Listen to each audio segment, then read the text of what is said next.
Extra minutes. What a powerful statue that is. It's simply called Cobbers. It says everything, doesn't it? The mateship, the camaraderie of our diggers at war. Hello, I'm Michael Usher, and we're in Fromelles. We're in northern France.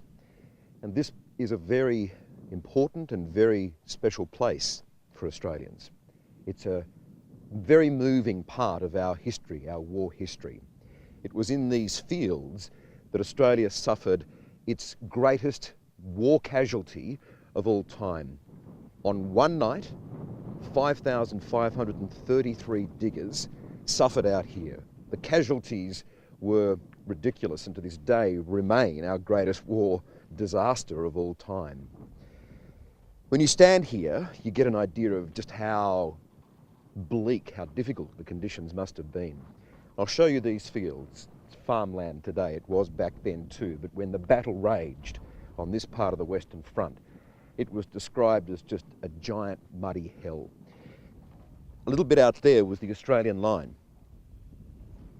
Just over here, just across this road where the power lines are, was the German line. Now, at its closest point, the Aussies only had to advance 80 metres at the most to try and seize the line, but the Germans were dug in. They had all the strategy, they had the upper hand, they knew this place better than the Aussies when they arrived.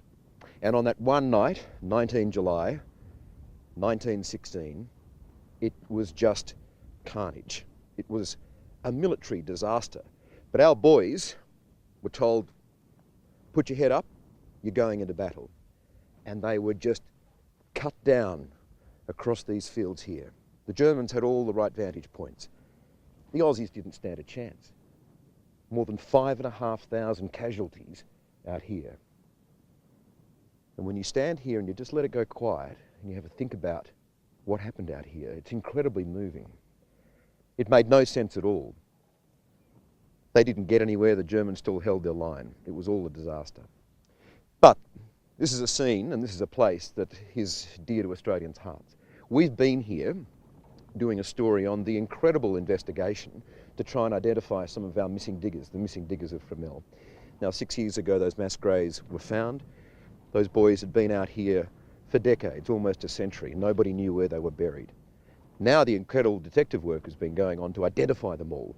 The DNA searches have been extraordinary. So through science and some good old-fashioned detective work, we've been able to find relatives in Australia who lost their sons and brothers out here in this field in July 1916. It's been a very hard search. It's like a needle in a haystack sometimes. And we've spoken to some of the families who finally are having mysteries solved. They're finally discovering what happened to their great uncles who perished out here. They knew they were lost to the fields of Fromelles, but they never knew where they lay. Now they're finding.